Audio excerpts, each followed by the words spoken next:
Bab 1191. Keterampilan sanjungan telah mencapai puncak. Cheng Feier belum pernah terdiam seperti ini sebelumnya. Apa maksudnya jika seorang sarjana bertemu dengan seorang prajurit, dia tidak dapat menjelaskan alasannya? Itu dia. Dia ingin berdebat sedikit lagi. Ye Feng juga tahu bahwa para penjaga keamanan ini sengaja mencari masalah. Ia segera menariknya pergi dan menatap kapten keamanan dengan dingin. Mari kita bahas dulu. Nanti kalau saya bertemu Presiden Kawamoto, kalau beliau bilang Anda berhak tahu detail bisnisnya, saya akan ceritakan langsung. Kapten keamanan meliriknya dan mencibir. Kau ingin bertemu Presiden kami? Tentu, tapi biarkan kami menggeledahmu dulu. Bagaimana kalau kau punya motif tersembunyi? Seorang penjaga keamanan segera maju. Kapten, izinkan saya menggeledah wanita ini. Kapten menamparkan kepalanya. Kau pikir hal baik seperti itu akan terjadi padamu? Tentu saja, akulah yang akan mencari wanita-wanita cantik itu. Sambil berbicara, matanya menatap dada Cheng Feier, tangannya meraih udara 2 kali, wajahnya tampak menyedihkan. Kau sedang mencari kematian. Ekspresi Cheng Feier menjadi gelap dan dia hendak menyerang. Namun, Ye Feng lebih cepat darinya. Dia menendang kapten itu. Serangannya begitu tiba-tiba dan cepat, sehingga para penjaga keamanan tertegun untuk waktu yang lama. Baru ketika sang kapten menjerit pilu, semua orang bereaksi. Mereka berhamburan menolong sang kapten. Bajingan, beraninya kau menyerang. Kapten itu mencengkeram dadanya dan menatap tajam ke arah Ye Feng. Karena kau ingin dipukuli, maka aku akan memenuhi keinginanmu, Ye Feng mencibir. Kalian cari mati. Kapten keamanan itu mendengus dan melambaikan tangan ke arah bawahannya. Pukul saja mereka. Beberapa penjaga keamanan menerima perintah dan segera mengepung Ye Feng. Ye Feng menatap penjaga keamanan dengan tenang, siap menyerang kapan saja. Pada saat itu, mereka tiba-tiba mendengar suara seorang pria. Para petugas keamanan segera menghentikan apa yang mereka lakukan dan menoleh ke belakang. Mereka melihat seorang pria berusia 40-an berjalan keluar dengan cepat. Orang ini cukup tampan. Ia mengenakan setelan hitam yang disetrika rapi, dan seluruh tubuhnya memancarkan aura yang anggun. Di belakangnya ada sekelompok eksekutif. Ketika para penjaga keamanan melihat orang ini, mereka segera berdiri dengan hormat dan menyapanya serempak, Presiden Kawamoto. Tanpa perkenalan apapun, Ye Feng dan Cheng Feier sudah tahu bahwa orang ini adalah Presiden Kawamoto Trading, Kawamoto Hideki. Kawamoto Hideki mengabaikan para penjaga keamanan dan berjalan cepat ke arah Ye Feng, wajahnya penuh permintaan maaf. Anda Tuan Ye, kan? Saya benar-benar minta maaf. Saya agak terlambat tadi. Saya tidak menyangka akan menimbulkan kesalahpahaman seperti ini. Ye Feng hanya tersenyum tipis. Karena ini salah paham, jelaskan saja dengan jelas. Kawamoto Hideki meminta maaf berulang kali, lalu berbalik menatap para penjaga keamanan. Apa sebenarnya yang terjadi? Kenapa kalian menyerang kami? Tamu terhormat Kawamoto Trading. Para penjaga keamanan semuanya gemetar ketakutan. Akhirnya, Kapten Keamananlah yang menjelaskan, Presiden Kawamoto, kami tidak tahu mereka tamu Anda. Saya melihat keberadaan mereka mencurigakan, jadi saya ingin menggeledah mereka. Sebelum dia sempat menyelesaikan ucapannya, Kawamoto Hideki tiba-tiba menamparnya. Ayah! Sebuah tamparan keras terdengar. Kapten keamanan dipukuli sampai ia melihat bintang-bintang, tetapi ia tidak berani menunjukkan ketidakpuasan apapun. Perhatikan baik-baik, Tuan Ye ini adalah tamu kehormatan Kawamoto Trading kita. Jika dia datang lagi nanti, tak seorang pun boleh menghentikannya. Tatapan Kawamoto Hideki menyapu semua karyawan yang hadir. Semua orang mengangguk setuju. Ye Feng cukup terkejut. Ia tidak menyangka Presiden Kawamoto begitu menghargainya. Tuan Ye, silakan masuk. Setelah Kawamoto Hideki selesai memberi kuliah kepada bawahannya, ia mempersilakan Ye Feng dan 2 orang lainnya masuk dengan sangat sopan. Sikapnya sangat hangat. Para karyawan Kawamoto Trading memperhatikan mereka dari kejauhan. Mereka penasaran dengan identitas Ye Feng. Mengapa dia begitu penting bagi presiden mereka? Di bawah pimpinan Kawamoto Hideki, kelompok itu dengan cepat tiba di kantor presiden. Ada yang perlu saya bicarakan dengan Tuan Ye. Jangan ikuti saya. Sebelum memasuki kantor, Kawamoto Hideki menghentikan semua petinggi di luar, hanya membawa Ye Feng dan Cheng Feier masuk. Kantornya sangat bergaya, lebih dari 100 meter persegi. Jendela besar dari lantai sampai ke langit-langit membuka bidang pandang yang luas. Tuan Ye, silakan duduk. Kawamoto Hideki mempersilakan Ye Feng dan yang lainnya duduk di sofa, lalu ia berinisiatif membuat 2 cangkir teh untuk mereka dan menyerahkannya dengan kedua tangan. Antusiasme ini membuat keduanya merasa tersanjung. Tuan Ye, sekali lagi saya minta maaf. Semua ini karena kelalaian saya sehingga Anda mengalami kesulitan. Saya sungguh-sungguh minta maaf. Kawamoto Hideki membungkuk dalam-dalam ke arah Ye Feng, sikapnya sangat tulus. Menghadapi sikap tulusnya, meskipun Ye Feng sedikit marah, kemarahannya hampir hilang. Presiden Kawamoto, Anda tidak perlu seperti ini hanya kesalahpahaman kecil. Kawamoto Hideki langsung mengacungkan jempol. Tuan Ye memang berpikiran luas. Pantas saja Anda punya prestasi seperti itu di usia semuda ini. Saya terkesan. Seperti kata pepatah, sanjungan tidak akan pernah luntur meskipun sudah usang. Meskipun Ye Feng tahu bahwa ia sedang menyanjungnya, ia tetap menikmatinya. Kesannya terhadap Presiden Kawamoto ini membaik. Kawamoto Hideki duduk di sofa di hadapannya dan sama sekali tidak menyembunyikan kekaguman di matanya. Saya sudah sering ke Guangdong Selatan dan punya kesan yang sangat baik tentang Guangdong Selatan, terutama makanannya. Hanya memikirkannya saja membuatku ngiler. Presiden Kawamoto sangat cerewet. Ia bercerita tentang segala hal, mulai dari kuliner Guangdong Selatan hingga geografi pegunungan, sungai, hingga sejarah manusia. Ada banyak hal yang bahkan Ye Feng, penduduk setempat, tidak tahu. Saya khawatir hanya tempat seindah Guangdong Selatan yang bisa melahirkan orang luar biasa seperti Tuan Ye. Kawamoto Hideki berbicara panjang lebar tentang geografi manusia, tetapi pada akhirnya, ia tetap menyanjung Ye Feng. Keahliannya dalam menyanjung telah mencapai puncaknya. Sekalipun Ye Feng berkulit tebal, dia merasa seperti sedang duduk di atas peniti dan jarum. Presiden Kawamoto benar-benar berpengetahuan luas. Aku tak bisa dibandingkan dengannya. Aku mau ke toilet dulu. Aku akan mendengarkan pidato Presiden Kawamoto nanti saat aku kembali, kata Ye Feng dengan rendah hati sebelum melarikan diri. Cheng Feier tidak dapat menahan diri untuk menutup mulutnya dan tertawa cekikikan ketika melihatnya melarikan diri dalam keadaan menyedihkan. Orang ini tidak takut pada apapun, tetapi dia sebenarnya takut dipuji. Sementara itu, Ye Feng keluar dari kamar mandi dan hendak kembali ke kantor Kawamoto Hideki. Pada saat itu, dia tiba-tiba mendengar dua pria berbisik-bisik di dalam kantor. Wakil Presiden Kuroki, kau harus memberiku penjelasan hari ini. Presiden Kawamoto terlalu kejam, kan?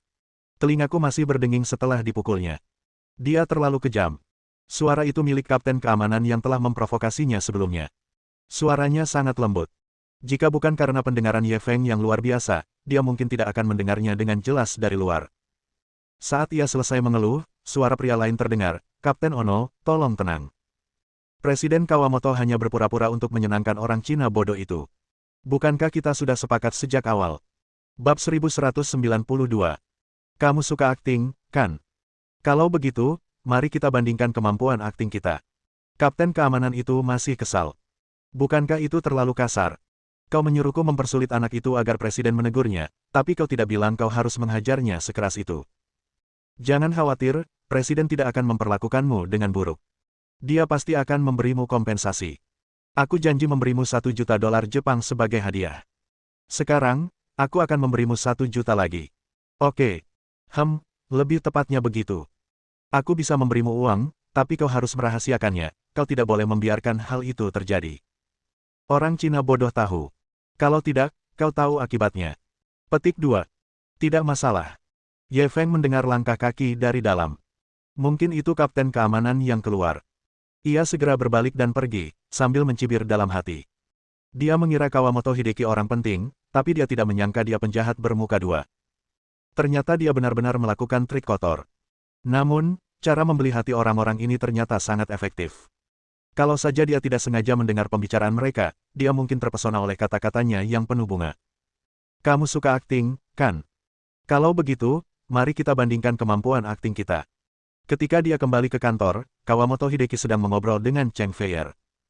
Akan tetapi, Cheng Feier tidak pandai berkata-kata, jadi pada dasarnya Kawamoto Hideki lah yang berinisiatif memulai pembicaraan. Melihat Ye Feng kembali, dia langsung berdiri dengan antusias, haha, Tuan Ye akhirnya kembali.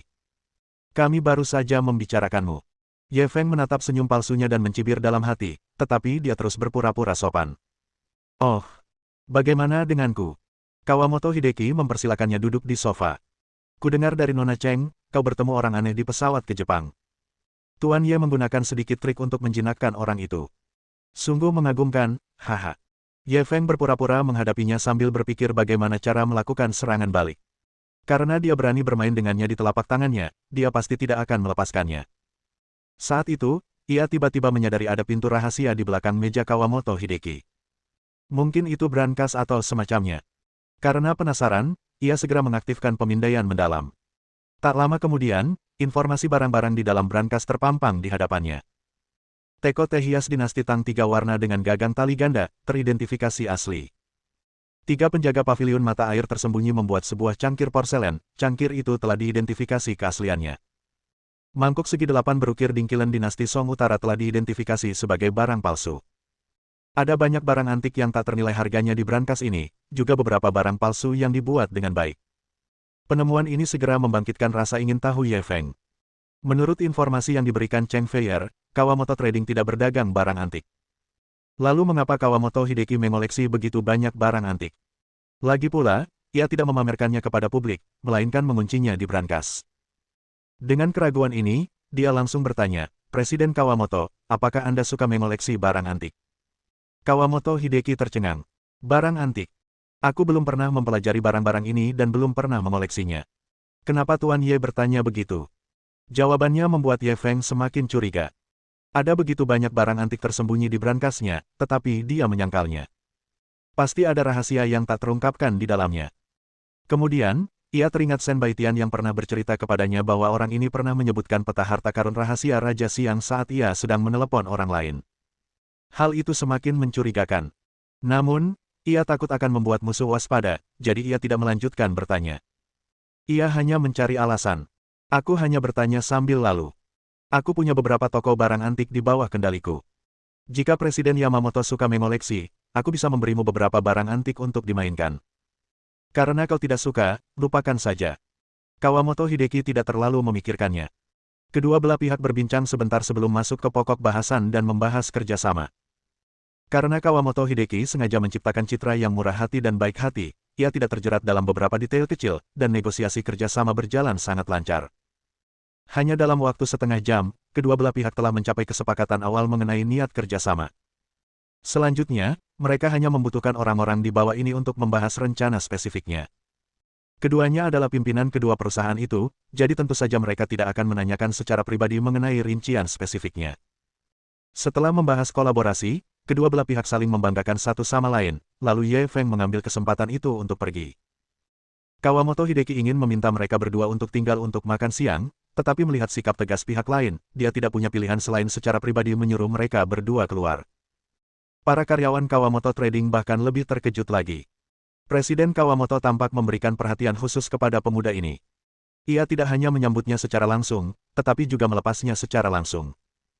Mereka belum pernah melihat presiden memperlakukan seseorang seperti ini sebelumnya. Semua karyawan mulai menanyakan informasi Ye Feng. Ketika dia mengetahui bahwa pihak lain sebenarnya orang Tionghoa, mereka bahkan lebih terkejut lagi. Mereka selalu memandang rendah orang Tionghoa, tetapi orang Tionghoa ini justru sangat dihargai oleh presiden. Hal ini sungguh mengejutkan mereka. Kawamoto Hideki mengantar Ye Feng dan Ye Mo ke pintu masuk, senyum di wajahnya berangsur-angsur menghilang saat dia melihat mereka pergi. Melalui kontak sebelumnya, dia merasa bahwa anak ini biasa saja. Apakah sampah semacam ini layak mendapat perhatian para petinggi? Bukankah ini agak berlebihan? Bab 1193. Dengan kekuatan, tentu saja, aku harus menyelamatkan bumi. Cheng Feier sedang dalam suasana hati yang baik, menyenandungkan lagu militer. Terlepas dari beberapa petugas keamanan yang menyulitkan mereka di awal, negosiasi bisnis berjalan sangat lancar. Kerja kerasnya mengumpulkan informasi beberapa hari ini tidak sia-sia. Tetapi ketika dia melihat ekspresi Ye Feng, dia melihat bahwa wajahnya datar dan tidak terlihat gembira sama sekali. Dia mendorong Ye Feng dan bertanya, kita baru saja menyelesaikan transaksi besar. Kenapa kamu tidak tersenyum sama sekali? Apa pendapatmu tentang Presiden Kawamoto? Ye Feng meliriknya dan mengajukan pertanyaan yang membuat Cheng Feier bingung. Menurutku itu tidak buruk. Sudah sangat jarang baginya untuk mencapai prestasi seperti itu di usianya. Lagi pula, dia adil dan terus terang, yang bahkan lebih jarang di antara orang Jepang. Cheng Feier menggambarkan kesannya terhadap Kawamoto Hideki, dan ia tidak pelit dalam memujinya. Setelah Ye Feng mendengar ini, dia langsung tertawa, sepertinya penilaianmu terhadap orang lain tidak begitu baik. Cheng Feier jelas tidak puas dengan kata-katanya dan langsung mengerutkan kening. Apa maksudmu? Apa aku salah bicara? Bukankah kau baru saja mengobrol baik dengannya? Ye Feng tersenyum dan menceritakan percakapan yang didengarnya saat dia pergi ke kamar mandi. Mata indah Cheng Feier terbelalak setelah mendengar itu. Para penjaga keamanan itu diatur oleh Kawamoto Hideki. Kenapa dia melakukan itu? Ye Feng tertawa dingin. Mungkin mereka ingin menguji reaksiku. Cheng Feier masih tak percaya. Tapi kenapa dia menguji reaksimu? Dan kenapa dia begitu mudah setuju bekerja sama denganmu? Ye Feng menatap ke depan, matanya menyipit. Aku curiga dia ada hubungannya dengan Niu Sidun. Mendengar ini, Cheng Feier merasa geli. Kenapa aku jadi semakin bingung? Apa hubungannya Kawamoto Hideki ini dengan Niu Sidun? Ye Feng berbalik dan menatapnya. Aku punya teman yang mendengar isi panggilan teleponnya. Dia menyebutkan peta harta karun rahasia Raja Siang. Sangat sedikit orang yang tahu rahasia peta harta karun rahasia Raja Siang. Bagaimana mungkin orang Jepang tahu tentang itu? Cheng Feier menggaruk kepalanya. Mungkin ini kebetulan. Lagi pula, dia tahu banyak tentang provinsi Guangdong Selatan. Jika dia pernah mendengar tentang peta harta karun rahasia Raja Siang, itu masuk akal. Ye Feng tersenyum. Itulah masalahnya. Dia orang Jepang, tapi dia tahu lebih banyak tentang provinsi Guangdong Selatan daripada orang lokal sepertiku. Tidakkah menurutmu itu aneh? Kalau aku tidak tinggal lama di provinsi Guangdong Selatan, aku tidak akan tahu sebanyak ini. Cheng Feier hanya berpikir bahwa Presiden Kawamoto berpengetahuan luas dan memiliki ingatan yang kuat, jadi dia tidak terlalu memikirkannya. Tapi sekarang, mendengar kata-kata Ye Feng, itu memang sedikit mencurigakan. Tapi dia tidak mempersulit kita hari ini, dan dia bahkan memperlakukan kita dengan sopan. Apa maunya dia? Dia menatap Ye Feng dengan ekspresi bingung, ingin mencari jawaban. Aku bukan cacing di perutnya. Bagaimana aku tahu? Ye Feng tak kuasa menahan diri untuk memutar matanya. Cheng Feier tidak keberatan. Lalu apa yang harus kita lakukan selanjutnya? Ye Feng memikirkannya. Jangan beritahu musuh, aku akan mencari seseorang yang kukenal untuk mendapatkan informasi. Cheng Feier agak penasaran. Kenalan apa? Ye Feng sengaja membuatnya penasaran. Ini rahasia untuk saat ini. Cheng Feier melihat bahwa dia tidak mau mengatakannya dengan lantang dan tak bisa menahan diri untuk mengerucutkan bibirnya. Cek, sengaja bertingkah misterius. Kenalan yang disebutkan Ye Feng adalah Feng Jianwu. Meskipun Feng Jianwu tidak memberitahunya tentang keluarganya, dia menduga bahwa keluarganya pasti sangat berkuasa. Seharusnya tidak sulit baginya untuk membantu menyelidiki latar belakang Kawamoto Hideki. Sebenarnya, awalnya dia ingin meminta bantuan orang-orang dari Fortune Dragon Society, tetapi masalah ini ternyata melibatkan Niu Sidun dan peta harta karun rahasia Raja Siang. Demi keamanan, lebih baik tidak membiarkan orang-orang dari Fortune Dragon Society ikut campur. Hubungannya dengan Fortune Dragon Society belum begitu dekat. Namun, Feng Jianwu berbeda. Dia bisa menyerahkan masalah ini padanya. Setelah kembali ke hotel, Cheng Feier melaporkan kemajuan pekerjaannya kepada atasannya sementara dia mencoba menghubungi Feng Jianwu. Telepon berdering beberapa saat sebelum diangkat. Siapa itu? Suara Feng Jianwu terdengar dari seberang, namun ada sedikit rasa lelah dalam suaranya, yang membuat hati Ye Feng sakit. Jianwu, ini aku. Tuan. Feng Jianwu merasa sulit mempercayainya. Jelas, dia tidak menyangka akan menerima telepon darinya. Jianwu, aku di Jepang. Aku ingin bertemu denganmu. Apa kau punya waktu? Jantung Ye Feng juga berdebar kencang, tetapi ia berusaha tetap tenang. Kau datang ke Jepang. Baiklah. Jianwu ingin bertemu guru setiap menit dan setiap detik. Bagaimana kalau kita bertemu sekarang? Feng Jianwu begitu bersemangat hingga suaranya mulai bergetar. Oke, kirimi aku alamatnya. Aku akan mencarimu.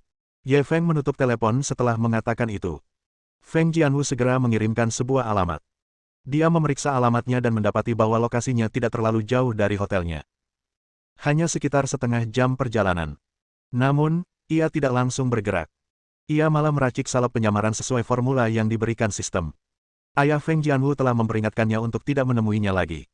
Ia mencemooh peringatan ini, tetapi ia tidak ingin merepotkan Feng Jianwu.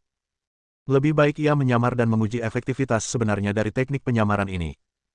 Setelah sekitar 10 menit, salep yang dibutuhkan untuk penyamaran sudah siap. Melihat mangkuk berisi salep seperti pasta, Ye Feng curiga. Apakah salep ini benar-benar berkhasiat seperti yang dikatakan sistem? Awalnya, rasanya sangat lengket dan tidak nyaman, tetapi perlahan-lahan, rasa lengket itu menempel di kulit wajahnya, seolah-olah ada sepotong daging baru yang tumbuh. Dia menekan rasa terkejut di hatinya dan mulai menggunakan teknik penyamaran untuk membentuknya. Tak lama kemudian, wajah yang sama sekali tak dikenalnya muncul di cermin.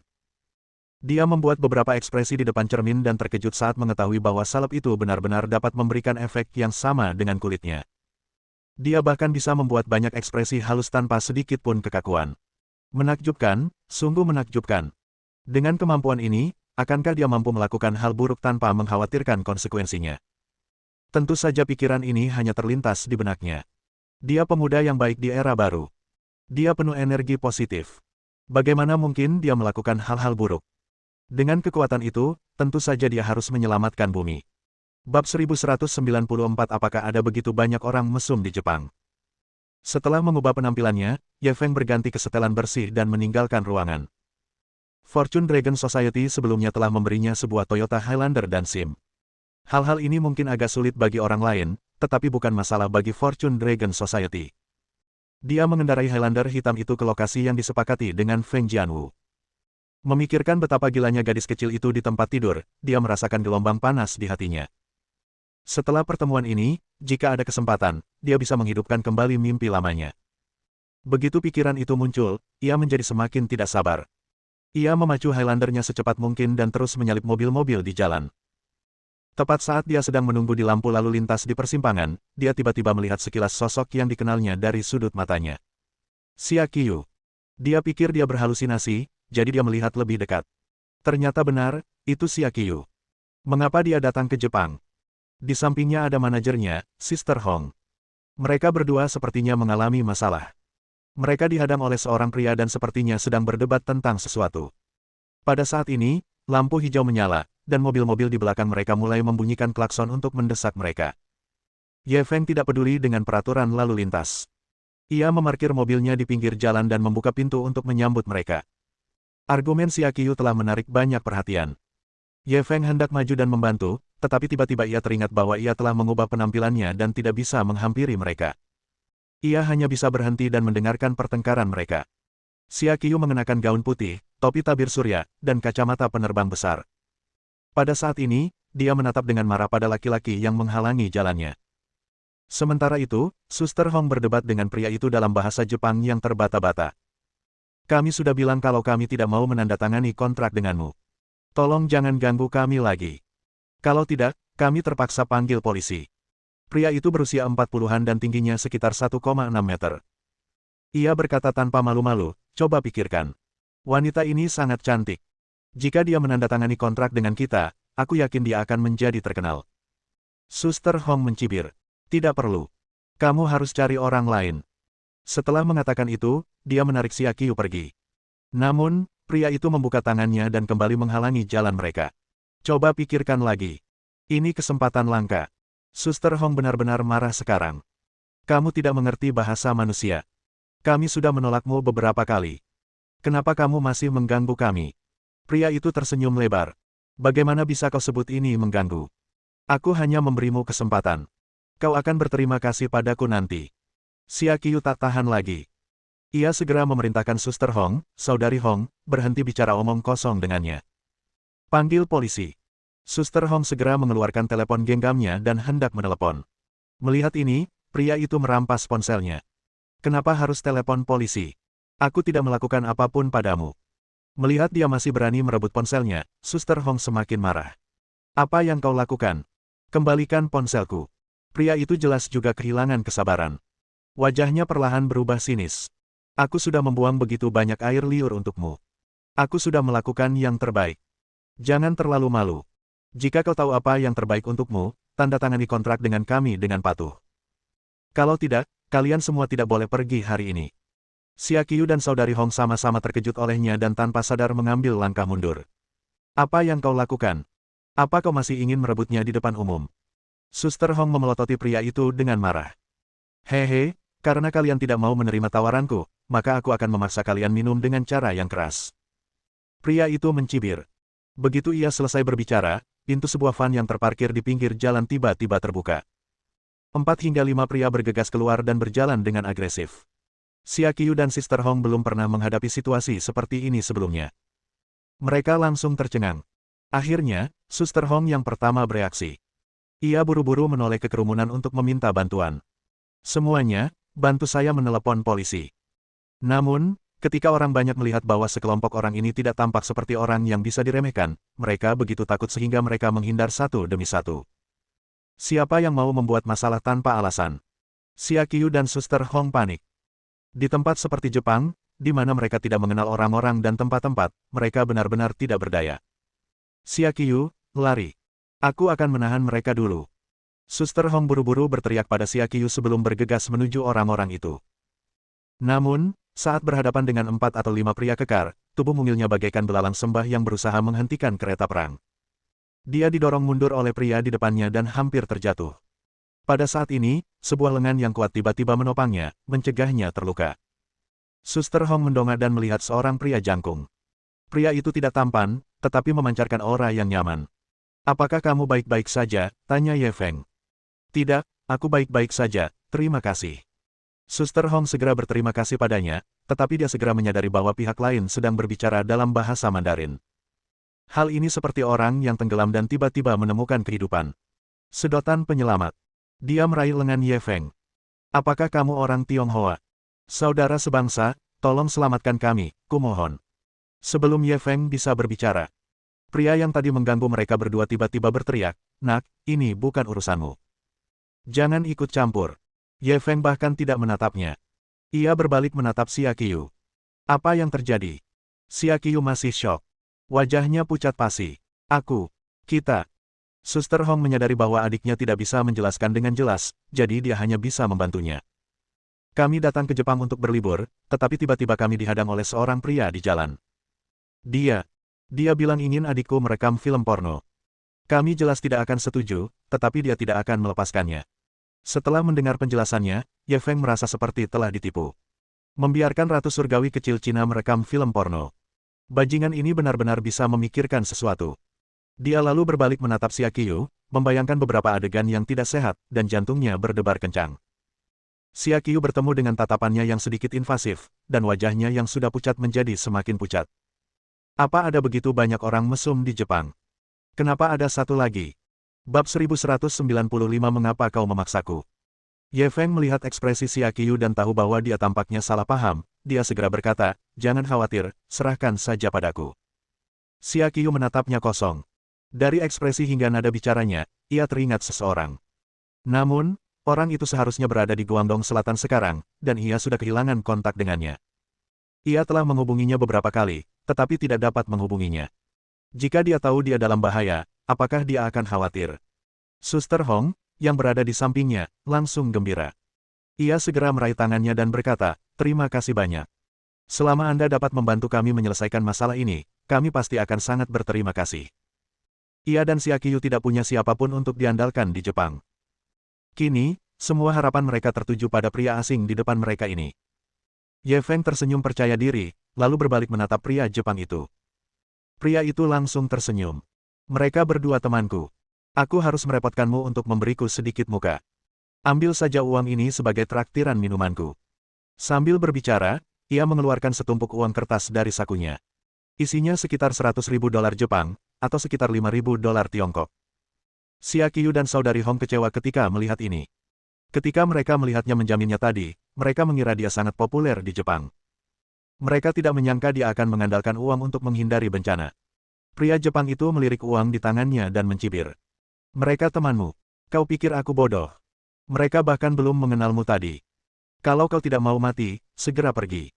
Senyum di wajah Ye Feng sedikit memudar. "Saudaraku, tidak mudah bagi semua orang untuk bertahan hidup. Jika kau mau berterus terang padaku, ambillah uangnya, dan pergilah bersama orang-orangmu. Kita akan baik-baik saja." Pria Jepang dan anak buahnya tertawa ketika mendengar kata-kata ancamannya. "Lalu bagaimana kalau aku tidak memberimu wajah?"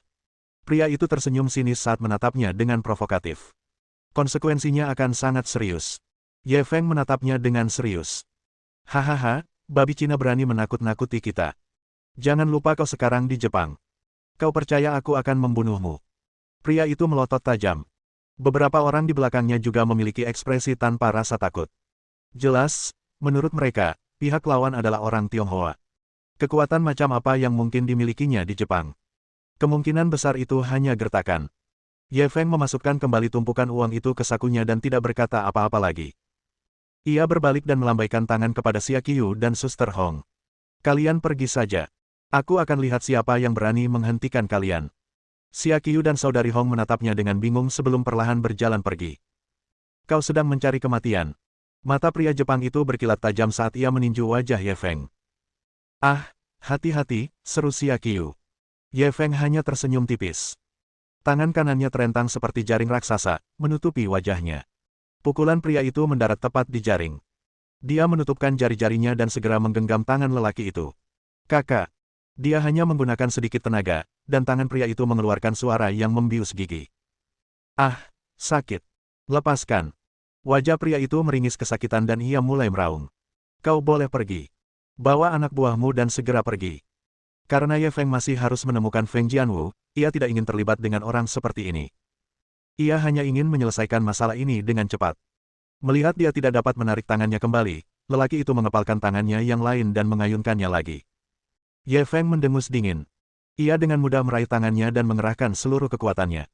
Kaca. Lelaki itu menjerit dan kakinya menjadi lemas saat dia berlutut di tanah. Baru saat itulah Ye Feng melepaskannya. Semua orang menoleh dan melihat tangan pria itu seperti ceker ayam, terkulai lemas. Tulangnya pasti patah. Kekuatan yang mengerikan. Semua orang menatap Ye Feng dengan ketakutan. Yang lebih pemalu pun gemetar ketakutan. Xia Qiu dan saudari Hong juga terkejut.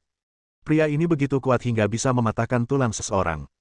Xia Qiu, khususnya, menatap kosong ke punggungnya, merasakan keakraban yang tak dapat dijelaskan. Dia benar-benar mirip orang itu. Kalau saja mereka berdua tidak terlihat sangat berbeda, dia bahkan akan curiga kalau lelaki di hadapannya itu adalah saudara kembar Ye Feng. Aku memberimu satu kesempatan terakhir. Kalau kau tidak mau mati, segera pergi. Ye Feng menatap pria itu. Pada saat ini, beberapa bawahan pria itu sudah berlari menghampirinya untuk membantunya berdiri. Mendengar kata-kata Ye Feng, mata pria itu berkilat penuh kebencian. Bajingan, pergilah ke neraka. Sambil berbicara, ia melambaikan tangan ke arah bawahannya. Bunuh dia. Mengikuti perintahnya, bawahannya mengeluarkan belati mereka dan mengepung Ye Feng. Ketika orang banyak di sekitar melihat belati dingin itu, ekspresi mereka berubah drastis karena takut dan mereka buru-buru mundur. Mereka punya pisau. Lari. Xia Qiu buru-buru berteriak pada Ye Feng. Namun Ye Feng tidak memperdulikannya. Ia menatap mereka dengan jijik. Aku benar-benar ingin melepaskanmu. Kenapa kau memaksaku? Jangan buang-buang napasmu padanya. Semuanya, serang bersama. Pria Jepang itu tidak peduli dengan apa yang dia katakan dan memerintahkan bawahannya. Orang-orang itu tak ragu lagi. Mereka menusuk Ye Feng dengan belati mereka. Kelihatannya, orang-orang ini bukan hanya ingin memberinya pelajaran. Mereka menginginkan nyawanya. Niat membunuh terpancar di mata Ye Feng. Kelompok orang ini benar-benar arogan. Memaksa orang lain membuat film erotis itu sah-sah saja, tapi mereka berani membunuh orang di jalan. Siapa yang tahu berapa banyak gadis baik yang telah disakiti oleh mereka? Dengan niat membunuh yang ada di hatinya, dia tidak lagi ragu saat menyerang. Sebelum orang-orang itu bisa bergegas, dia sudah memimpin jalan. Dia begitu cepat sehingga dia mencapai pria di depannya dalam sekejap mata. Sebelum pria itu sempat bereaksi, tenggorokannya terkunci. Ye Feng tidak berhenti. Ia menggunakan Reckless Bull Force dan terus menyerang ke depan. Tubuh pria itu terangkat ke udara sebelum jatuh. Bang! Rasanya seperti karung rusak yang jatuh ke tanah, menerbangkan awan debu. Puff! Darah mengucur keluar dari mulut lelaki itu dan dia pingsan tanpa suara. Orang-orang yang melihat kejadian itu pun membelalakkan matanya serentak. Kekuatan yang mengerikan.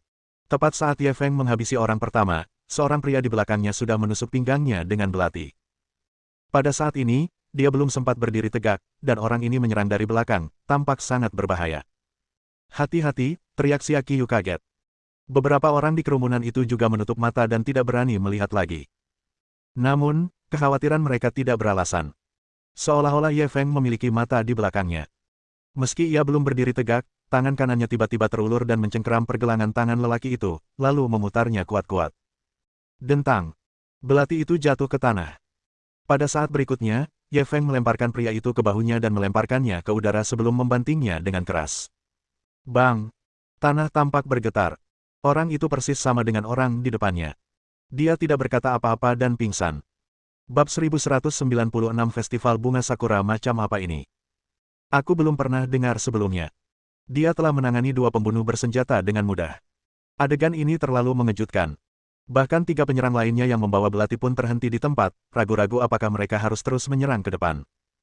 Namun, Ye Feng tidak memberi mereka waktu untuk berpikir. Ia menerkam mereka seperti serigala. Dia menjambak rambut dua orang di antara mereka dan membanting mereka hingga terjepit. Bang! Mereka berdua bahkan tidak mempunyai sedikit pun kekuatan untuk melawan dan langsung terjatuh ke tanah. Melihat kepala mereka lagi, sebagian dari mereka benar-benar telah ambruk, tampak sangat menakutkan. Orang yang tersisa ketakutan setengah mati dan segera berbalik untuk melarikan diri. Namun sebelum dia sempat melangkah, Ye Feng sudah menendang punggungnya. Pria itu merasa seperti tertabrak kereta api. Tubuhnya terpental 4 hingga 5 meter dan jatuh menghantam tanah dengan keras. Ia kembali terdiam. Total 5 pembunuh yang menggunakan pisau dibunuh oleh Ye Feng dalam waktu singkat. Hal ini karena dia tidak ingin terlalu mengejutkan, jadi dia hanya menggunakan kurang dari 10% kekuatannya. Jika tidak, dia bisa membunuh mereka semua dalam satu gerakan. Meski begitu, hal itu tetap membuat semua orang tercengang. Tubuh Ye Feng relatif kurus, dan salah satu dari 5 orang ini jauh lebih kuat darinya. Terlebih lagi, dia tidak bersenjata, sementara kelima orang ini memegang pisau tajam. Dilihat dari sudut manapun, dia tidak sebanding dengan kelima orang ini. Namun, hasilnya di luar dugaan semua orang. Kelima pembunuh kuat berbilah tajam ini dibunuh olehnya dengan tangan kosong. Lebih jauh lagi, hal itu dilakukan dengan cara yang merusak, tanpa ada perlawanan. Aku nggak ngangka anak muda ini jago banget berkelahi. Dia kayak pemeran utama pria di film laga. Dia terlihat sangat tampan tadi. Dia mengalahkan musuh dengan mudah. Saya berlatih taekwondo. Saya bisa bilang dia lebih kuat dari pelatih saya. Ini film ya. Bukankah pertarungan tadi keren banget? Astaga. Xia Qiu dan saudari Hong menatap punggung Ye Feng dengan kaget. Terutama Xia Qiu yang sedang linglung. Mengapa pria ini semakin mirip dengannya? Bagaimana mungkin keduanya memiliki begitu banyak kesamaan? Baik dari sikapnya, nada suaranya, maupun keterampilannya yang hebat, semuanya tampak tercipta dari cetakan yang sama. Mungkinkah dia begitu merindukan orang itu hingga dia berhalusinasi? Pada saat yang sama, pria Jepang yang telah melecehkan Xia Qiu sebelumnya juga berubah menjadi tumpul. Dia pikir akan mudah untuk menyingkirkan orang Tionghoa. Namun, dia tidak pernah menyangka bahwa pria Tionghoa ini akan begitu berkuasa. Kelima bawahannya ini semuanya sangat berpengalaman dalam pertempuran. Orang biasa sama sekali bukan lawan mereka. Namun sekarang, hal itu dapat dengan mudah diatasi oleh orang lain. Bukankah orang ini terlalu kuat? Tepat saat dia sedang terkejut, dia melihat Ye Feng berjalan ke arahnya. Kau, jangan mendekat, kuperingatkan kau, aku anggota Shoukakai. Kalau berani menyentuhku, kau mati. Pria itu begitu ketakutan hingga ia mundur. Di saat yang sama, ia tak lupa mengancam Ye Feng. Ye Feng memasang senyum mengejek. Omong kosong apa ini, Shoukakai? Aku belum pernah dengar. Aku sudah menyentuh 10 jarimu. Aku ingin lihat apa yang bisa kau lakukan padaku. Tangan pria itu masih menggantung di sana, dan secercah kebencian terpancar di wajahnya. Jangan pikir kau bisa pamer di Edo hanya karena kau tahu beberapa ilmu bela diri. Kalau kau menyinggung orang-orang Shoukakai, tak seorang pun akan hidup untuk melihat hari esok. Ketika orang-orang di sekitar mendengar kata-kata Shoukakai, ekspresi mereka berubah drastis. Orang-orang ini benar-benar dari Shoukakai. Pantas saja dia berani begitu sombong. Pemuda ini telah menyebabkan bencana besar. Apa gunanya bunga sakura? Kamu dari luar kota, kan? Wajar kalau kamu belum pernah mendengar tentang Shoukakai. Shoukakai adalah asosiasi lokal di Edo dengan ribuan anggota. Meskipun tidak sebanding dengan organisasi besar seperti Yamaguchi Gumi dan Sumiyo Shikai, kekuatannya tidak bisa diremehkan. Organisasi besar seperti Yamaguchi Gumi dan Sumiyo Shikai masih peduli dengan citra mereka, jadi mereka tidak akan bertindak terlalu jauh. Namun, Shoukakai tidak punya banyak keraguan dan bisa melakukan apa saja. Benar. Kudengar ada perusahaan video dewasa di bawah Shoukakai. Mereka menggunakan segala macam cara untuk memaksa dan menyuap gadis-gadis muda agar mau membuat film erotis. Siapa yang tahu berapa banyak gadis baik yang telah mereka sakiti? Mengapa gadis-gadis itu tidak menelepon polisi? Siapa yang berani? Sebelumnya, seorang gadis yang tak tahan dipermalukan telah menelepon polisi. Salah satu pemimpin Shoukakai dibawa untuk diselidiki, tetapi keesokan harinya, ia dibebaskan karena bukti tidak cukup. Beberapa hari kemudian, orang tua gadis itu meninggal dalam kecelakaan mobil. Apa? Tidak mungkin Shoukakai yang melakukannya, kan? Perlukah kukatakan itu? Kudengar orang tuanya tidak langsung meninggal dan bahkan keluar dari mobil. Namun, mereka terlindas hingga tewas untuk kedua kalinya. Mereka meninggal dengan tragis. Lalu, apa yang terjadi setelah itu? Kemudian, kasusnya ditangani sebagai kecelakaan mobil biasa, dan gadis itu juga dikirim paksa ke rumah sakit jiwa. Dia belum sadarkan diri. Orang-orang ini terlalu jahat. Mereka benar-benar tak berperasaan. Apa yang bisa kita lakukan? Mereka berani terang-terangan memaksa gadis baik-baik ke dunia prostitusi, jadi wajar saja mereka tidak perlu takut. Xia Qiu dan saudari Hong mendengarkan percakapan di sekitar mereka dan wajah mereka berubah jelek. Tampaknya masalah ini belum selesai. Bab 1197 bukankah ini cukup memalukan? Pendengaran Ye Feng luar biasa. Ia bisa mendengar percakapan orang-orang di sekitarnya. Ia memiliki pemahaman yang komprehensif tentang Soukake ini. Tidaklah berlebihan jika dikatakan bahwa mereka tidak berperasaan. Pria Jepang itu menatapnya dengan arogan. Sekarang kau tahu betapa hebatnya Soukake kami, kan? Aku bisa melihat kemampuanmu lumayan. Asal kau berlutut, bersujud, dan meminta maaf kepadaku, aku bisa menerimamu sebagai bawahanku. Lalu, dia menunjuk Xia Qiu dan Suster Hong. Aku bahkan bisa mengatur agar kalian syuting bersama mereka berdua dan bersenang-senang. Bagaimana? Jantung Xia Qiu dan Sister Hong berdebar kencang saat mendengar kata-katanya. Meskipun Ye Feng telah membela mereka sebelumnya, dan mereka sangat tersentuh, itu dilakukan dengan dasar bahwa dia tidak mengetahui identitas orang-orang ini, jadi dia bertindak gegabah. Sekarang setelah dia mengetahui latar belakang kelompok orang ini, dia mungkin tidak berani bertindak gegabah. Sekarang setelah pihak lain mengambil inisiatif untuk mengulurkan cabang zaitun kepadanya, dan bahkan menawarkan godaan sebesar itu, orang normal mungkin tidak akan menolak, bukan? Ye Feng berbalik dan menatap mereka berdua, lalu tersenyum pada pria itu. Kondisi ini cukup menggiurkan. Kalau begitu, kamu pasti sudah mengambil banyak film sebelumnya, kan? Senyum puas tersungging di wajah pria itu.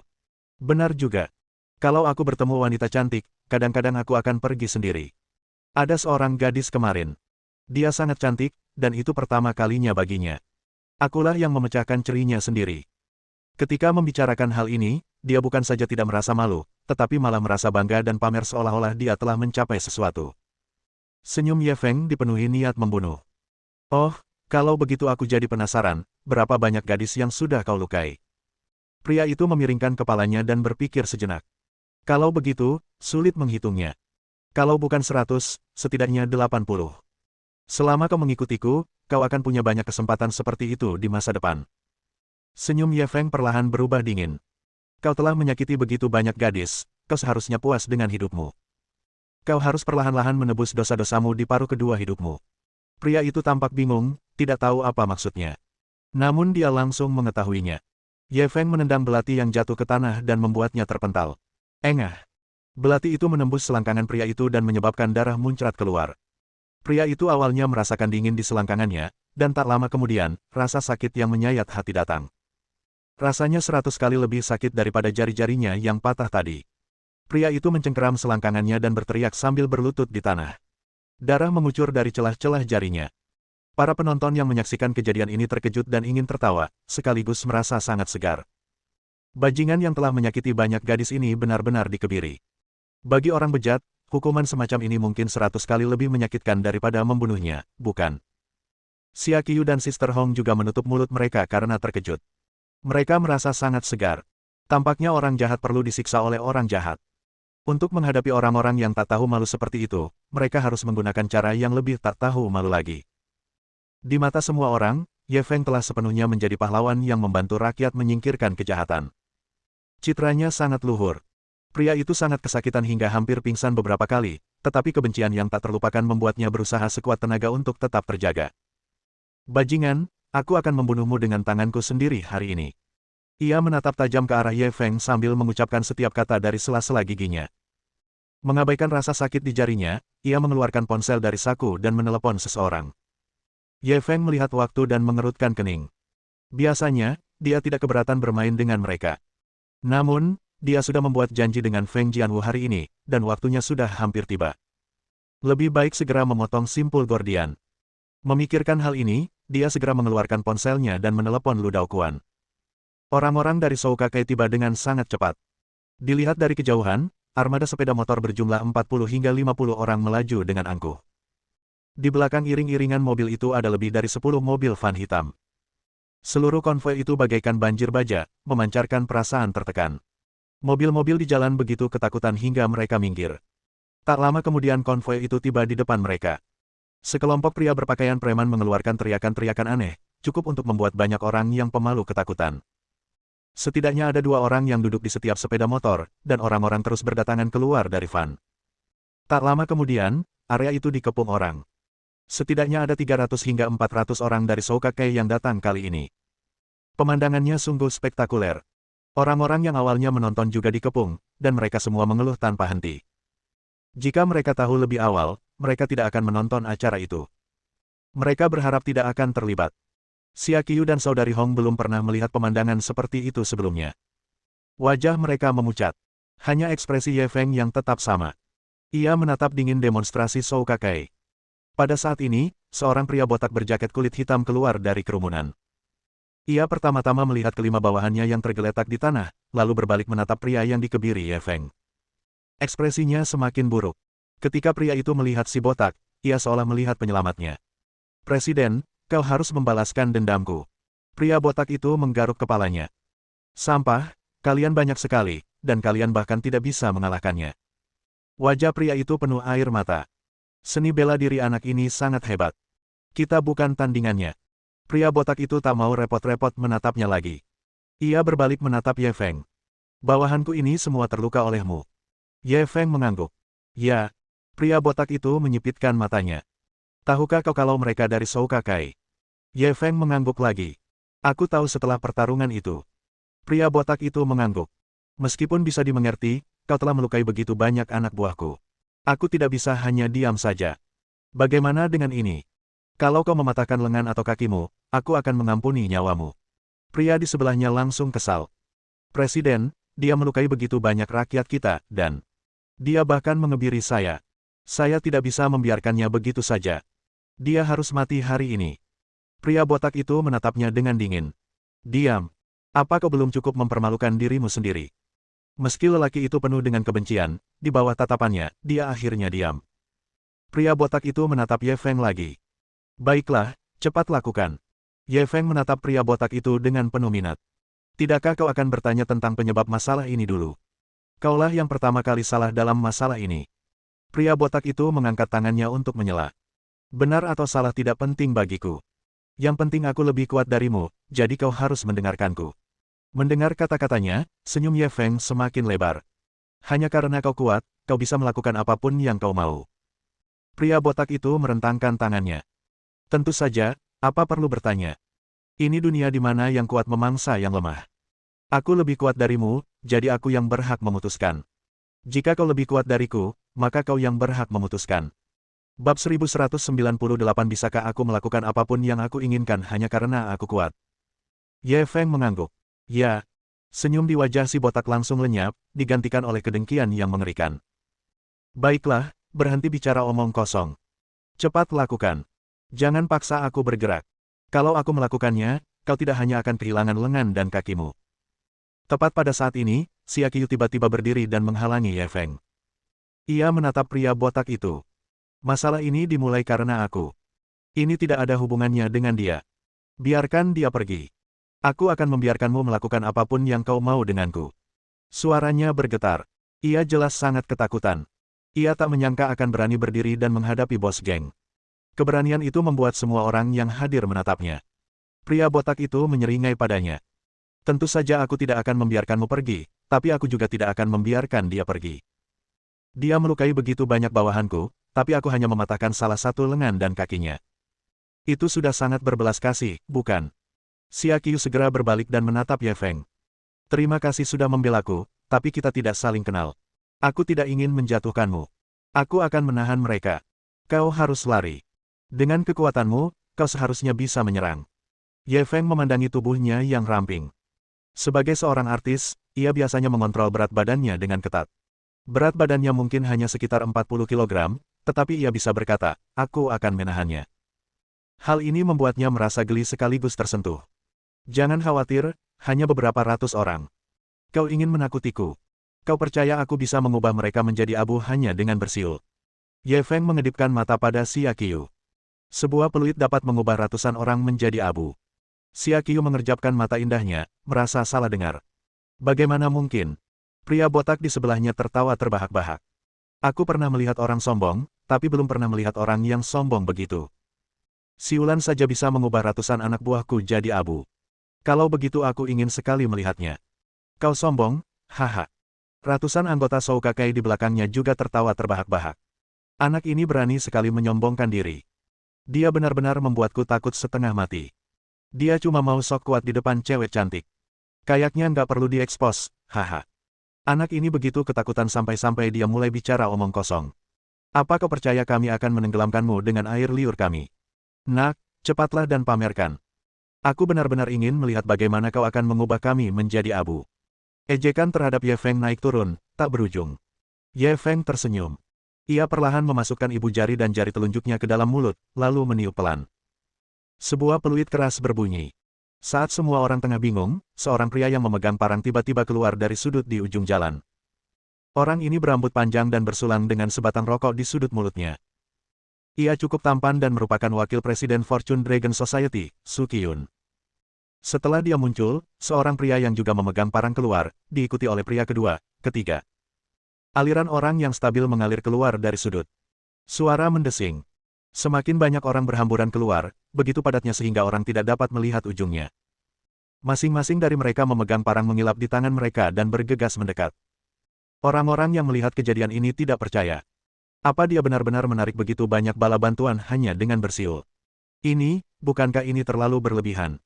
Xia Qiu dan saudari Hong menatap Ye Feng dengan linglung. Mereka tidak menyangka orang ini begitu kuat dan mampu merekrut begitu banyak orang dengan mudah. Senyum di wajah pria botak itu membeku. Apakah kamu dari Fortune Dragon Society? Bahkan bawahannya pun memiliki ekspresi jelek di wajah mereka. Sebelum mereka sempat bergerak, orang-orang dari Fortune Dragon Society sudah tiba di depan mereka. Tak kurang dari 1000 orang berkumpul dalam kerumunan gelap. Dalam sekejap, Zhou Kakai terkepung. Ketika Su Qiyun melihat Ye Feng di tengah kerumunan, ia langsung menunjukkan ekspresi bingung. Ia tidak mengenalinya. Ye Feng mengedipkan mata padanya dan memperlihatkan senyum penuh arti. Baru pada saat itulah Su Qiyun mengenalinya. Ia sangat terkejut dengan penyamaran Ye Feng, tetapi ia tidak menunjukkannya di wajahnya. Ekspresi pria botak itu terus berubah. Akhirnya, ia memaksakan senyum. Presiden Su, apa maksudmu? Apa aku menyinggungmu? Su Qiyun membawa parang di bahunya dan memegang rokok di mulutnya dengan tangan satunya. Ia mengembuskan asap ke arahnya. Saya juga bertindak atas perintah Presiden Lu. Pria botak itu terus tersenyum meminta maaf. Saya rasa saya tidak menyinggung Presiden Lu. Su Qiyun mencibir padanya, kau tidak menyinggung Presiden Lu, tapi kau menyinggung dermawan Presiden. Dermawan Agung. Pria botak itu tiba-tiba menoleh ke arah Ye Feng. Mungkinkah pria Tionghoa ini adalah dermawan Lu Daoquan?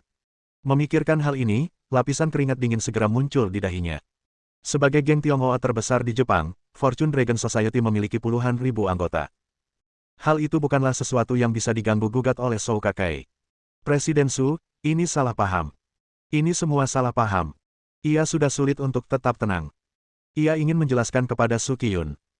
Namun, Su Qiyun sama sekali tidak menunjukkan rasa hormat dan langsung memotongnya. Apakah ini salah paham atau tidak, itu bukan urusanmu atau aku. Itu keputusan Tuan Ye. Presiden kita bilang kita harus mendengarkan perintah Tuan Ye. Aku akan melakukan apapun yang dia mau. Pria botak itu segera menyeka keringat di dahinya, dan matanya melirik ke sekeliling. Tiba-tiba ia mengambil parang dari salah satu bawahannya dan menusukkannya ke perut pria yang telah dikebiri itu.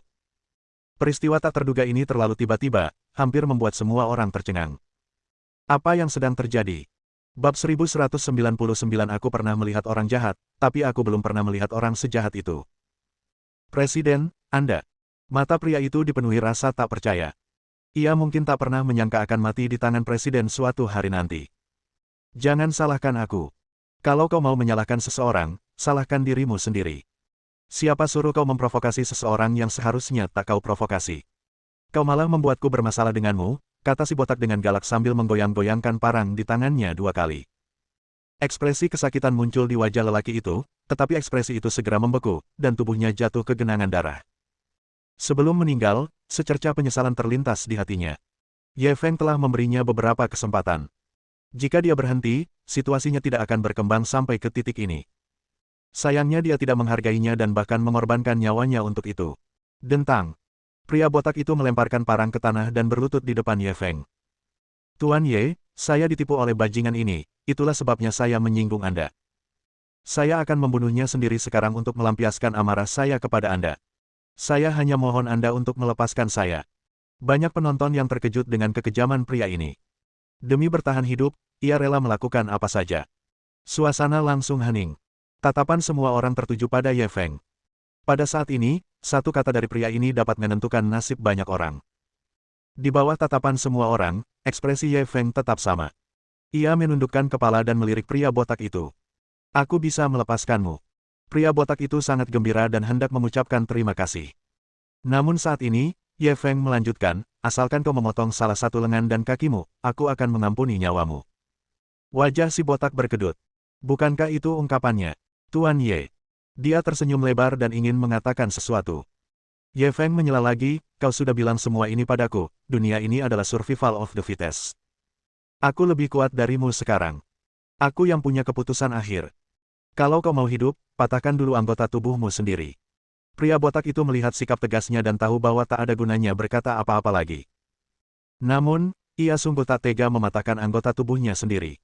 Saat ia ragu-ragu, Su Qiyun mendesak dengan tidak sabar, cepat lakukan, atau aku akan membantumu. Jika kau menginginkan bantuanku, itu tidak akan semudah mematahkan lengan atau kaki. Pria botak itu melihat sekeliling dan mendapati semua jalan telah diblokir oleh orang-orang dari Fortune Dragon Society. Tidak ada jalan keluar sama sekali. Meskipun ia memiliki ratusan saudara dan bisa bertaruh, jika ia kalah, itu tidak akan semudah kehilangan anggota tubuhnya. Dia tidak berani mengambil risiko, jadi dia mengambil parang yang baru saja membunuh bawahannya dari tanah dan menunjuk ke kaki kanannya, tetapi dia tetap tidak bisa melakukannya. Ye Feng melirik jam tangannya. Aku tak punya waktu untuk disia-siakan denganmu. Ku beri kau 3 detik. Kau mau kakimu atau nyawamu? Pilih salah satu.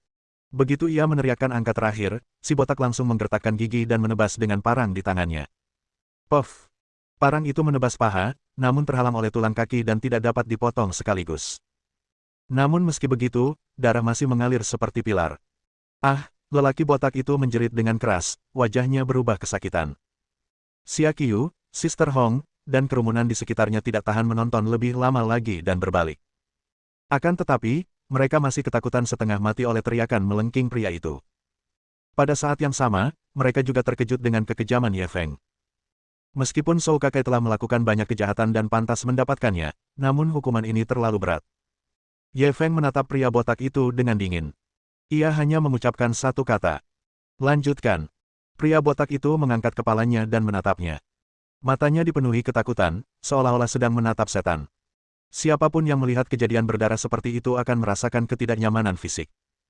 Namun, pemuda di depannya ini bahkan tidak mengedipkan kelopak matanya dan bahkan bisa mengucapkan kata-kata dingin seperti itu. Apakah dia masih manusia? Ye Feng melihat bahwa dia tidak ingin bergerak, dia mendengus dingin. Apakah kamu butuh bantuanku? Tidak, tidak perlu. Aku akan melakukannya sendiri. Pria botak itu mencabut parang yang tertancap di tulang kakinya, dan terjadilah gelombang rasa sakit yang menusuk jantung lagi. Ah! Ia memegang parang di pergelangan tangannya dan memberi isyarat cukup lama. Akhirnya, ia meraung dan menebas. Kali ini, parangnya tidak tertancap lagi. Salah satu tangannya terpotong di pergelangan tangan. Pria botak itu pingsan tanpa sepatah kata pun. Ye Feng tidak menatapnya lagi. Ia mengangkat kepalanya dan melirik orang-orang di Shou Kakai. Kelompok orang-orang kejam ini, yang biasanya menjilati darah dengan pisau mereka, menundukkan kepala ketika bertemu pandang dengannya. Banyak dari mereka begitu ketakutan hingga kehilangan kendali atas isi perut mereka. Mereka telah melihat orang yang kejam sebelumnya, tetapi mereka belum pernah melihat orang yang begitu kejam. Dengan ini saya umumkan bahwa Shou Kakai dibubarkan. Suara Ye Feng dipenuhi dengan niat membunuh. Semua orang yang hadir bahkan tidak berani bernapas dengan keras. Terutama apa yang dia katakan, itu membuat orang terdiam. Shou Kakai adalah geng dengan ribuan anggota. Kalaupun harus dibubarkan, pengumumannya harus dilakukan oleh ketua atau petinggi geng. Tapi sekarang, Ye Feng langsung membubarkan mereka. Agak berlebihan. Namun kini, tak seorang pun berani mempertanyakan perkataannya. Bahkan kehidupan dan kematian presiden mereka tidak diketahui, jadi siapa yang berani mengatakan tidak? Kalian semua berdiri di sana untuk apa sih? Apa kalian tidak dengar apa yang dikatakan Tuan Ye? Shou Kakai sudah bubar. Ayo lakukan apa yang perlu kalian lakukan. Su Qiyun melihat para anggota Shou Kakai masih berdiri di sana dengan linglung dan segera mulai mengusir mereka. Orang-orang Shou Kakai tidak punya pilihan selain bubar. Ada juga beberapa orang yang berani membawa pria botak itu ke rumah sakit, tetapi Ye Feng tidak menghentikan mereka. Tak lama kemudian, penduduk Shou Kakai bubar. Para penonton begitu terkejut hingga rahang mereka hampir ternganga. Shou Kakai yang terkenal kejam dibubarkan begitu saja. Tampaknya seperti permainan anak-anak, tetapi itu sangat nyata. Semua orang diam-diam menatap pemuda yang secara pribadi membubarkan Shou Kakai, dan hati mereka dipenuhi rasa takut. Xia Qiu dan saudari Hong sama-sama terkejut. Mereka tidak pernah menyangka bahwa konflik kecil yang mereka ciptakan akan berujung pada kehancuran sebuah geng. Dan semua ini berkat pemuda di depan mereka, yang membuat mereka merasakan perasaan campur aduk. Su Qiun menatap Ye Feng dengan hormat. Dia selalu berpikir bahwa dirinya cukup kejam, tetapi dibandingkan dengan pemuda ini, dia hanyalah sekuntum bunga teratai putih bersih. Kekejaman pemuda ini adalah jenis kekejaman yang membuat bulu kuduk berdiri. Ia memperingatkan dirinya sendiri bahwa bahkan jika ia harus menyinggung kaisar, ia tidak dapat menyinggung pemuda ini. Bab 1203 hari 3 malam tidak akan cukup untuk mengatakan betapa hebatnya dia. Sebenarnya, yang benar-benar membuat Su Qiun takut adalah mereka menerima berita di pagi hari bahwa Ye Feng sedang diserang oleh Edo Yamaguchi Gumi. Selanjutnya, Yamaguchi Gumi telah mengirimkan divisi Yamata yang paling elit. Namun, hasilnya mengejutkan semua orang. Lebih dari 100 elit divisi Yamata menyerang satu orang, tetapi pada akhirnya, mereka semua musnah. Begitu berita ini menyebar, rasanya seperti bom atom yang meledak di seluruh Edo. Sekarang, semua geng besar di Edo telah mendengar berita ini dan sedang menyelidiki pemuda Tionghoa ini. Mereka tidak tahu dari mana mereka mendengar bahwa Ye Feng memiliki hubungan baik dengan Fortune Dragon Society, jadi mereka menyebutnya Fortune Dragon Society. Ketika Presiden Lu Daoquan mendengar berita itu, dia hampir tersedak air. Dia seorang diri menantang divisi Edo Yamaguchi Gumi Yamata dan memusnahkan mereka sepenuhnya. Kekuatan semacam ini sungguh tidak normal. Ini juga menjadi alasan mengapa dia mengirim lebih dari 1.000 orang setelah menerima panggilan Ye Feng. Bukan semata-mata karena Ye Feng telah berbuat baik padanya, tetapi lebih penting lagi, ia ingin mengambil kesempatan untuk menjilat dewa pembunuh ini. Jika mereka mendapat bantuan Ye Feng, Fortune Dragon Society akan merasa lebih percaya diri saat menghadapi provokasi Yamaguchi Gumi. Tuan Ye, kalau tidak ada yang lain, kami pergi dulu. Kalau ada instruksi lain, silakan hubungi saya kapan saja, kata Su Qiun kepada Ye Feng dengan hati-hati. Ya, sampaikan terima kasihku pada Presiden Lu. Aku akan mentraktirnya makan kalau aku ada waktu luang. Ye Feng hanya mengangguk kecil. Su Qiun tidak membuang kata lagi dan langsung membawa orang-orang dari Fortune Dragon Society pergi. Setelah 1.000 orang ini pergi, daerah itu segera menjadi lebih luas. Kerumunan di sekitar juga mulai bubar. Mereka masih membicarakan apa yang baru saja terjadi. Kejadian hari ini mungkin cukup untuk mereka banggakan seumur hidup. Xia Qiu berjalan mendekat dan menatap Ye Feng dengan penuh rasa terima kasih. Tuan, terima kasih banyak untuk hari ini. Jika bukan karena Anda, akibatnya pasti tak terbayangkan. Ketika dia mengingat kembali kejadian tadi, dia masih merasa gentar. Saudari Hong yang berdiri di samping juga merasakan ketakutan yang tersisa di hatinya saat dia menganggukkan kepalanya dengan sikap menjilat. Senyum mengejek muncul di wajah Ye Feng. Aku sudah banyak membantumu, bagaimana kau akan berterima kasih padaku? Hah! Xia Qiu tercengang. Ia mengira pihak lain akan melambaikan tangannya dengan murah hati dan berkata, bukan apa-apa. Ia tidak menyangka pihak lain akan meminta imbalan. Aku akan mentraktirmu makan. Dia memikirkannya dan mencoba menjawab. Aku menyelamatkan nyawa kalian. Apa kalian akan mengirimku pergi dengan makanan? Ye Feng sengaja memasang wajah masam dan menatapnya dengan sedih. Aku bisa memberimu sejumlah uang. Kau bisa menyebutkan jumlahnya. Xia Qiu memiringkan kepalanya dan berpikir sejenak sebelum melanjutkan sarannya. Apakah aku terlihat seperti sedang butuh uang? Ye Feng terus menggodanya. Xia Qiu berada dalam posisi sulit sekarang. Pihak lain bisa menghubungi begitu banyak orang hanya dengan satu panggilan telepon. Jelas sekali dia orang yang berpengaruh. Dia jelas tidak kekurangan uang. Tapi apalagi yang bisa dia berikan selain uang? Lalu apa maumu? Dia benar-benar tidak bisa memikirkan apapun. Dia hanya bisa melemparkan masalah ini ke Ye Feng. Aku menginginkanmu. Bagaimana kalau menjadi pacarku? Tanya Ye Feng. Wajah Xia Qiu memerah dan dia melambaikan tangannya. Tidak bisa. Ye Feng tersenyum jahat. Kenapa? Aku sangat luar biasa. Aku tidak hanya bisa menghubungi lebih dari 1.000 orang dengan santai, tapi aku juga sangat kaya. Selama kau menjadi wanitaku, sisa hidupmu akan berada di ujung jarimu. Xia Qiu sedikit mengernyit. Jika pria lain yang mengatakan ini, dia pasti sudah berbalik dan pergi. Namun, pihak lain baru saja menyelamatkannya. Ia harus sedikit banyak mengalah. Ia hanya bisa berkata dengan tenang, kau memang luar biasa, tapi aku sudah punya seseorang yang kusuka. Ye Feng mengangkat alisnya. Kamu punya seseorang yang kamu suka. Apa pekerjaannya? Xia Qiu sepertinya teringat sesuatu, dan senyum manis muncul di wajahnya. Dia masih mahasiswa. Ye Feng mengerutkan bibirnya. Apa bagusnya jadi mahasiswa? Terlalu muda dan tidak bisa diandalkan. Lebih baik lebih dewasa. Xia Qiu terdengar tidak senang. Dia bukan siswa biasa.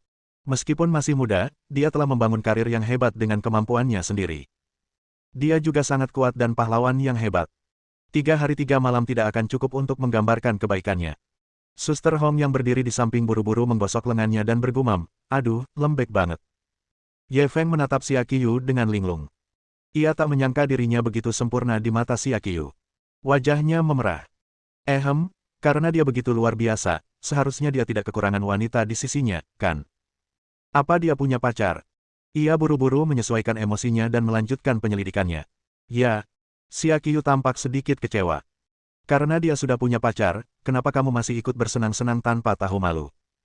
Aku akan menunggunya. Kenapa kita menunggunya? Putus. Bagaimana kalau mereka tidak putus? Kalau begitu aku akan terus menunggu. Aku bisa menunggu seumur hidup, kata Xia Qiu dengan percaya diri tanpa ragu. Ye Feng menatapnya tanpa daya. Kau merelakan pria luar biasa sepertiku dan memilih menunggu seseorang yang begitu jauh, kenapa repot-repot? Xia Qiu meliriknya. Kau tidak mengerti. Ye Feng benar-benar terdiam. Ia hanya bisa menoleh menatap Suster Hong. Kau, adiknya. Apa kau hanya akan melihat adikmu membuat masalah? Kenapa kau tidak membujuknya?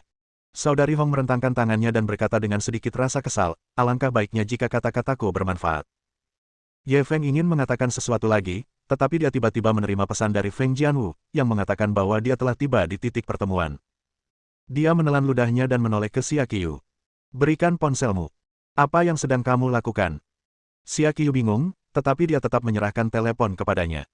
Ye Feng menyimpan nomor telepon barunya di Jepang ke dalam ponselnya dan mengembalikannya. Sangat berbahaya bagi kalian berdua untuk berada di Jepang. Jika kalian mengalami masalah lagi, hubungi aku. Aku masih ada urusan, jadi aku pergi dulu.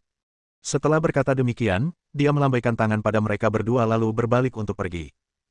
Mohon dukungan dari om-om ante-ante sekalian, buat subscribe atau sharekan novel Mimin ke Facebook kalian, agar channel Mimin bisa terus berkembang. Dengan begitu, Mimin bisa lebih semangat untuk up novel seru lain ke depannya. Buat teman-teman yang sudah subscribe dan sharekan novel Mimin, Mimin ucapkan terima kasih sebanyak-banyaknya.